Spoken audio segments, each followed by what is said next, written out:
how to create and dominate any niche market. Hey, this is Peng Joon here, and over pretty much the last 10 years, I've been into a lot of different markets. If you know my story, I started off in the World of Warcraft niche in the gaming space, which was my passion. And one of the things that I discovered was literally how do you take your knowledge, your life experience, and your passion and convert that into a product, into a business online. And today, I'm going to be taking you behind the scenes to a call that I did with one of my clients to show you exactly how you can take what you know and turn that into a profitable, not just an idea, but a business. We're going to talk about the languaging, the offer, crafting it, positioning it.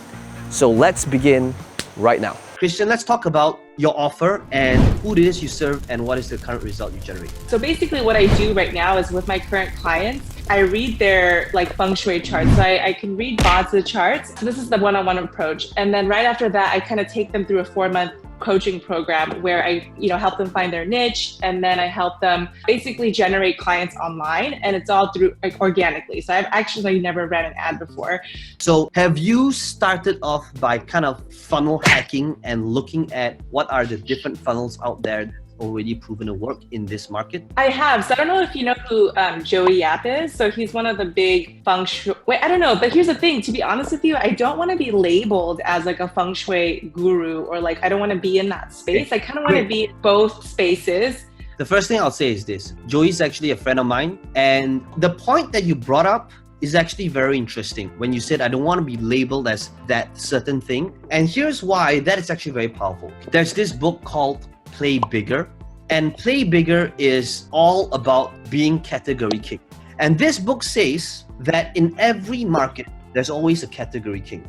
And the category king will always take 90% of the market share, and 10% of the scraps is kind of divided among everybody else. And whenever you go into a market, and if you try to take down the category king, it's going to be extremely tough because they're category king. And to dethrone the king is going to be tough.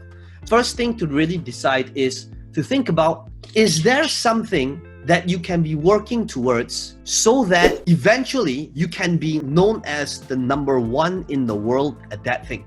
Okay, I don't want to label myself, but how do I explain this? So since you have an a huge audience, and people like Grant Cardone or Brendan Burchard, they have a huge following already, and it's easier for them to kind of distinguish themselves from the market. So for example, when I think of money mindset, I think of Amanda Frances, and there's a lot of people that are also doing money mindset and manifestation, but they're also doing pretty well too. So I guess my question is, how do you come up with a label someone like me that's in the very beginning stages of entrepreneurship? Okay, great question. You come up with the label when you know that message is important, when you know it's powerful, and you know that people will benefit from it, and you just make sure that you market better than all those other people in that market.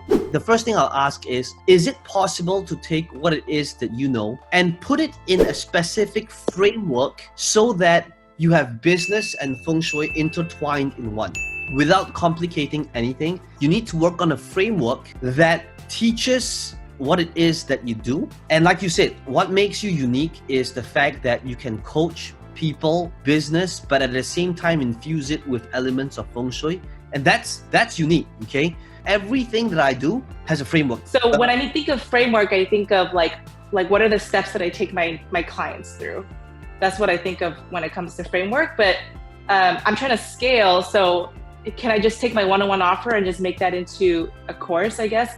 I can definitely develop a framework. I just need to think about it. Okay, let's talk about making that offer for those in the program that's graduating, because I want to be able to help you get that win so that you can have that thing to work on for the next 2 weeks. Okay, so let's talk about that. This is exactly how I structure nearly all of my offers. Those of you, if you were at a live event and if you saw me structure a $10,000 offer for Implementation Week, it was done exactly like this. This is the best way to do it. That's non-salesy, non-manipulative, and it's very, very easy. At the end of everything, you're going to say, now that you have learned and discovered this skill set, let's talk about what's next. So now that you've learned how to shoot these videos, get comfortable on camera, and get more leads via video, let's talk about what's next. And what's next for you to transition from a 9 to 5 employee to a full-time coach is the ability to secure clients as a skill set, so that the problem now becomes who are my ideal clients that I want to work with, rather than how do I get more clients. My role here is to show you how to get more clients that you can handle, so that your new problem is to decide who it is that you want to work with. How many of you would like to discover how to make that happen? Okay, great. So this is exactly what this next section is all about. This next section, I want to share with you what lies ahead. Okay, how do you secure these clients so that you can make the transition from 9 to 5 to full-time coach? Now, in order to make that transition, I always say that there are 5 steps involved. Step number 1 of my 5-step system is the ability to attract more clients. Okay, that's step number 1. Now, how do you do this? You do this by understanding social media, Facebook, YouTube, Instagram. This is why, as a coach, you want to be constantly putting up the videos using the same method that I've shown you. Step number 2 is your ability to filter out who are the good clients and bad clients automatically. What happens if you have 100 people coming to you saying that they want to work with you and they have their hands raised? Are you going to take on all of them? No, because if you did, you'll hate your life because you realize you will have no life. So step number 2 is the ability to sort, sift, and separate qualified clients, which is what I do. I don't just take on anybody. I want to make sure that the people that work with me is an ideal fit, so that it's a win-win, so that I'm not wasting their time, so that they're not wasting my time, which is what you need to be doing. You need to stop giving your time away. Do you know why most life coaches are broke? Most life coaches are broke because they try to take on anybody that's willing to pay them $300 to $500. That's not what you want. You want to work with your ideal clients. Step number 3 after that is, once you have attracted the right clients, how do you get them to sign up and commit on the spot for that next 6 months, for the next 12 months? There's a process for that. And what I personally do is XYZ. In order to get them on that onboarding call, I do it using an onboarding call. And in that onboarding call, these are the 5 things that I'll normally go through 5 different things. And these are the 5 things I go through. So once you sign them up, step number 4 is, what do you actually teach them on the coaching call? Right now, you need to deliver. So step number 4 is deliver. Now, when it comes to delivery, one of the things that differentiates a top coach with an average one is that a top coach doesn't give them the answers, but allow them to find their answers on their own. In order to do that, how do you do that? Top coaches in the world, they don't just spoon feed answers, because when you spoon feed answers, people don't listen. You want to make sure that you're asking the right questions. Only then will you be able to serve them at the highest level, when you're constantly asking the right questions, so that they will be able to find those answers out on their own. And finally, step number 5 is, how do you retain these clients so that they keep paying you every single month? Getting them signed up is one thing. Making sure that they pay up every single month is a totally different thing. So like for me, we have these accountability calls. We make sure that they're constantly celebrating what it is that they're doing next. We have this 7-point checklist to make sure that they are celebrating their little wins, to make sure their energy levels are high, right? So now they're like, oh yeah, that's what I need to do, right? So at the end of that, after you gave them great value, you'll say, look, you have 2 options. First option is to take everything that I just shared with you and do it on your own. Or number 2 is, let me do it together with you, where I'll coach you and give you all the templates, where the legal documents, they're done. The client onboarding questionnaire, that's done. What to say on these coaching calls, the questions to ask, that's done. My business in a box handed to you on a silver platter.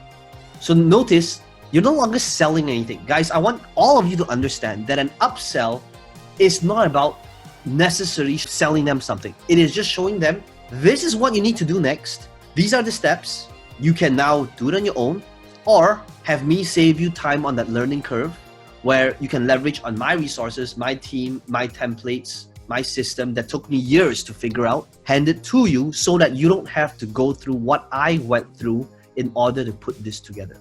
That is how you position the offer. So now it's no longer salesy, right? It's, do you want to do it on your own? Or do it with somebody that's already figured it out. The roadmap is clear. This is what I need to do. This is a skill set I need to learn.